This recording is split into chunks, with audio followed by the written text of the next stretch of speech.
ଏହି ଭିଡ଼ିଓରେ ଆମେ ଧାତବ ଅକ୍ସାଇଡର ପ୍ରକୃତି ବିଷୟରେ ଆଲୋଚନା କରିବା। ତେବେ ଯେତେବେଳେ ମୁଁ ଧାତବ ଅକ୍ସାଇଡର ପ୍ରକୃତି କହୁଛି, ଏହି ପ୍ରକୃତିର ଅର୍ଥ ହେଉଛି ଯେ ଧାତବ ଅକ୍ସାଇଡଟି ଅମ୍ଳୀୟ ନା କ୍ଷାରୀୟ। ତେବେ ଜାଣି ରଖ ଯେ ଧାତବ ଅକ୍ସାଇଡଟି ବାସ୍ତବରେ କ୍ଷାର ଅଟେ। ତେବେ ବେଳେବେଳେ ଅତ୍ୟଧିକ ଅମ୍ଳ କାରଣରୁ ଆମର ପେଟ ବ୍ୟଥା ହୋଇଥାଏ, ଯାହାକୁ ଆମେ ଏସିଡିଟି ବୋଲି କହିଥାନ୍ତି।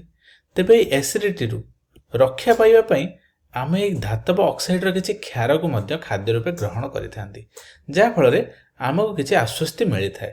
ତେବେ ଚାଲ ଉଦାହରଣ ସହିତ ବୁଝିବା ପାଇଁ ଚେଷ୍ଟା କରିବା ଯେ ଧାତବ ଅକ୍ସାଇଡର ବାସ୍ତବରେ ପ୍ରକୃତି କ'ଣ। ତେବେ ପ୍ରଥମେ ଲକ୍ଷ୍ୟ କର, ମୁଁ ତୁମକୁ ଏକ ପ୍ରତିକ୍ରିୟାଟେ ଲେଖୁଛି। ଯେମିତିକି ଯଦି ଆମେ ଅମ୍ଳକୁ କ୍ଷାର ସହିତ ପ୍ରତିକ୍ରିୟା କରନ୍ତି ତେବେ ଲବଣ ଓ ଜଳ ସୃଷ୍ଟି ହୁଏ। ଠିକ୍ ଅଛି।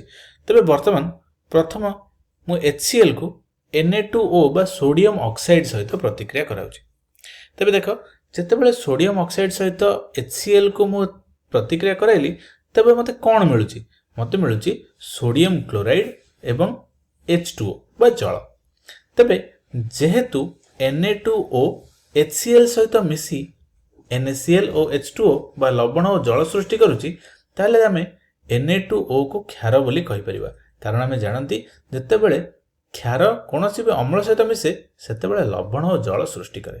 ତେବେ ଯେହେତୁ ଏଠି HClର ଅମ୍ଳ ସହିତ Na2 ମିଶିକି ଲବଣ ଓ ଜଳ ସୃଷ୍ଟି କଲା, ତାହେଲେ Na2O ବା ସୋଡ଼ିୟମ ଅକ୍ସାଇଡ୍ ଏକ କ୍ଷାର ଅଟେ। ତେବେ ଆଉ ଗୋଟେ ଉଦାହରଣକୁ ଲକ୍ଷ୍ୟ କର। ଏଇଠି ଦେଖ, ମୁଁ କ୍ୟାଲସିୟମ ଅକ୍ସାଇଡ୍ ନେଇଛି। ବର୍ତ୍ତମାନ କ୍ୟାଲସିୟମ ଅକ୍ସାଇଡ୍କୁ ମୁଁ ଯଦି ଗୋଟିଏ ଅମ୍ଳ ଯାହାକି HCl ସହିତ ପୁନଶ୍ଚ ପ୍ରତିକ୍ରିୟା କରାଉଛି, ତାହେଲେ ମୋତେ ପୁନଶ୍ଚ ଏକ ଲବଣ ଯାହାକି CaCl2 କ୍ୟାଲସିୟମ କ୍ଲୋରାଇଡ୍ ଏବଂ H2O ବା ଜଳ ମିଳୁଛି। ତେବେ ଏହାକୁ ସମତୁଲ କରିବା ପାଇଁ HCl ନିକଟରେ 2 ଏବଂ ଗୁଣନ କରିଦେଉଛି। ତାହେଲେ ଆମେ ଜାଣିଲେ ଯେ କ୍ୟାଲସିୟମ ଅକ୍ସାଇଡ୍ ମଧ୍ୟ ଏକ ଅମ୍ଳ ସହିତ ମିଶି ଲବଣ ଓ ଜଳ ସୃଷ୍ଟି କଲା। ତାହେଲେ କ୍ୟାଲସିୟମ ଅକ୍ସାଇଡ୍ ମଧ୍ୟ ଏକ କ୍ଷାର ଅଟେ। ତେବେ ଚାଲ ଆଉ କିଛି ଉଦାହରଣକୁ ଲକ୍ଷ୍ୟ କରିବା। ପୁନଶ୍ଚ ଦେଖ, ମୁଁ ଆଲୁମିନିୟମ ଅକ୍ସାଇଡ୍ ନେଇଛି। ଆଲୁମିନିୟମ ଅକ୍ସାଇଡ୍କୁ ପୁନଶ୍ଚ ଏକ ଅମ୍ଳ ବା HCl ସହିତ ପ୍ରତିକ୍ରିୟା କରାଉଛି, ମୋତେ କ'ଣ ମିଳିଲା? AlCl3 ବା ଆଲୁମିନିୟମ କ୍ଲୋରାଇଡ୍ର ଏକ ଲବଣ ଏବଂ ଜଳ। ତାହେଲେ ଆମେ କହିପାରିବା ଆଲୁମିନିୟମ ଅକ୍ସାଇଡ୍ ମଧ୍ୟ କ୍ଷାର। ତେବେ ଏଇଠି ଏକ ବ୍ୟତିକ୍ରମ ଅଛି।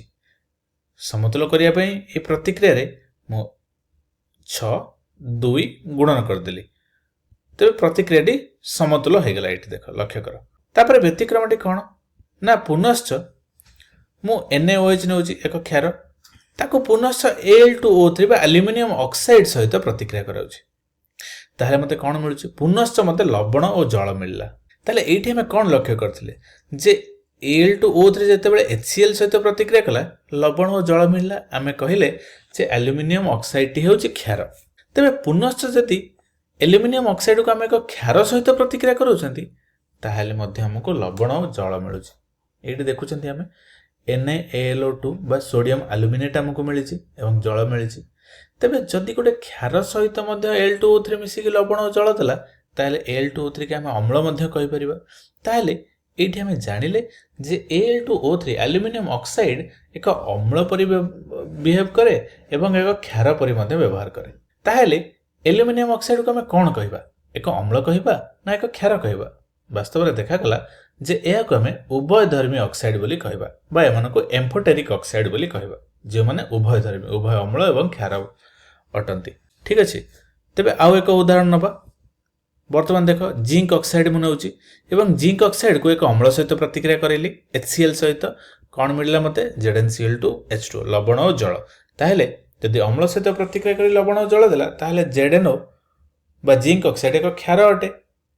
ଏବଂ ପୁନଶ୍ଚ ମୁଁ ଜିଙ୍କ ଅକ୍ସାଇଡ୍କୁ NaOH ସହିତ ପ୍ରତିକ୍ରିୟା କରାଉଛି। NaOH ତ ଏକ କ୍ଷାର, ଆମେ ଜାଣନ୍ତି। ତେବେ ZnO NaOH ସହିତ ମିଶି ପୁନଶ୍ଚ ଆମକୁ ଦେଲା ଲବଣ ଓ ଜଳ। ତାହେଲେ ଯଦି କ୍ଷାର ସହିତ ମିଶି ମଧ୍ୟ ଆମକୁ ଲବଣ ଓ ଜଳ ଦେଲା, ତାହେଲେ ଜିଙ୍କ ଅକ୍ସାଇଡ୍କୁ ଆମେ ଏକ ଅମ୍ଳ ବୋଲି ମଧ୍ୟ କହିପାରିବା।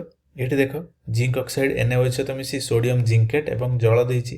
ତାହେଲେ ଏଠାରେ ମଧ୍ୟ ଜିଙ୍କ ଅକ୍ସାଇଡ୍ ଉଭୟ ଅମ୍ଳ ଏବଂ କ୍ଷାର ପରି ବ୍ୟବହାର କଲା। ତାହେଲେ ଆମେ କହିପାରିବା ଜିଙ୍କ ଅକ୍ସାଇଡ୍ ହେଉଛି ମଧ୍ୟ ଏକ ଏମ୍ଫୋଟେରିକ୍ ଅକ୍ସାଇଡ୍ ବା ଉଭୟଧର୍ମୀ ଅଟେ। ତେବେ ଆମେ କ'ଣ ଜାଣିଲେ ଯେ ଧାତବ ଅକ୍ସାଇଡ୍ ଗୁଡ଼ିକ ସାଧାରଣତଃ କ୍ଷାରୀୟ ଏବଂ କିଛି ଧାତବ ଅକ୍ସାଇଡ୍ ଗୁଡ଼ିକ ଅଛନ୍ତି ଯେଉଁଗୁଡ଼ିକ ଏମ୍ଫୋଟେରିକ୍ ବା ଉଭୟଧର୍ମୀ ଅଟନ୍ତି। ଉଦାହରଣ ସ୍ୱରୂପ ଏହି ଏମ୍ଫୋଟେରିକ୍ ବା ଉଭୟଧର୍ମୀ ଅକ୍ସାଇଡ୍ ଗୁଡ଼ିକ ଅମ୍ଳୀୟ ଏବଂ କ୍ଷାରୀୟ ହୋଇଥାନ୍ତି। ତେବେ ଉଦାହରଣ ସ୍ୱରୂପ ଆମେ ଯଦି ଦେଖିବା ଆଲୁମିନିୟମ ଅକ୍ସାଇଡ୍, ଜିଙ୍କ ଅକ୍ସାଇଡ୍ ଏମାନେ ଏମ୍ଫୋଟେରିକ୍ ଅଟନ୍ତି ବା ଉଭୟଧର୍ମୀ ଅଟନ୍ତି। ଠିକ୍ ଅଛି, ତେବେ ଆମେ ଜାଣିଲେ ଧାତବ ଅକ୍ସାଇଡ୍ ଗୁଡ଼ିକ ସାଧାରଣତଃ କ୍ଷାରୀୟ, କିନ୍ତୁ କିଛି ଅଛନ୍ତି ଯାହାକି ଏମ୍ଫୋଟେରିକ୍ ବା ଉଭୟଧର୍ମୀ ଅଟନ୍ତି। ତେବେ ଚାଲ ଆଉ ଗୋଟେ ଇଣ୍ଟରେଷ୍ଟିଂ କଥା ଜାଣିବା ପାଇଁ ଚେଷ୍ଟା କରିବା। ମନେକର ମୋ ପାଖରେ ଧାତବ ଅକ୍ସାଇଡ୍ ଅଛି Na2O ଏବଂ ସୋଡିୟମ ହାଇଡ୍ରୋକ୍ସାଇଡ୍। ତେବେ ଏ ଦୁଇଟି ତ କ୍ଷାରୀୟ, ମାତ୍ର ସେମାନଙ୍କ ମଧ୍ୟରେ ପାର୍ଥକ୍ୟ କ'ଣ?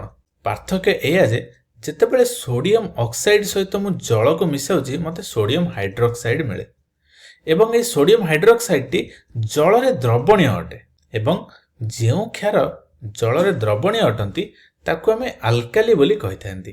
ଠିକ୍ ସେହିପରି ଜଳରେ ଦ୍ରବଣୀୟ ଆଉ କିଛି ଧାତବ ଅକ୍ସାଇଡ୍ ବା କ୍ଷାରର ଉଦାହରଣ ହେଉଛି ପୋଟାସିୟମ ଅକ୍ସାଇଡ୍ ଏବଂ କ୍ୟାଲସିୟମ ଅକ୍ସାଇଡ୍। ଠିକ୍ ଅଛି, ଏବଂ ଠିକ୍ ସେହିପରି କିଛି ଧାତବ ଅକ୍ସାଇଡ୍ ମଧ୍ୟ ଅଛନ୍ତି ଯେଉଁଗୁଡ଼ିକ ଜଳରେ ଅଦ୍ରବଣୀୟ। ତାହାର ଉଦାହରଣ ହେଉଛି ମ୍ୟାଗ୍ନେସିୟମ ଅକ୍ସାଇଡ୍ ଏବଂ ଆଲୁମିନିୟମ ଅକ୍ସାଇଡ୍। ତେବେ ସଂକ୍ଷେପରେ ଆମେ କ'ଣ ପଢ଼ିଲେ ଯେ ଧାତବ ଅକ୍ସାଇଡ୍ ଗୁଡ଼ିକ ସାଧାରଣତଃ କ'ଣ? କ୍ଷାରୀୟ। କିଛି ଧାତବ ଅକ୍ସାଇଡ୍ ଗୁଡ଼ିକ ଏମ୍ଫୋଟେରିକ୍ ବା ଉଭୟଧର୍ମୀ ଅଟନ୍ତି। ଉଦାହରଣ ସ୍ୱରୂପ ଉଭୟ ଅମ୍ଳୀୟ ଓ କ୍ଷାରୀୟ ଅଟନ୍ତି। ଉଦାହରଣ କ'ଣ? Al2O3 ଓ ZnO। ଠିକ୍ ଅଛି, ଏସବୁକୁ ଆମେ ଆଲୋଚନା କଲେ।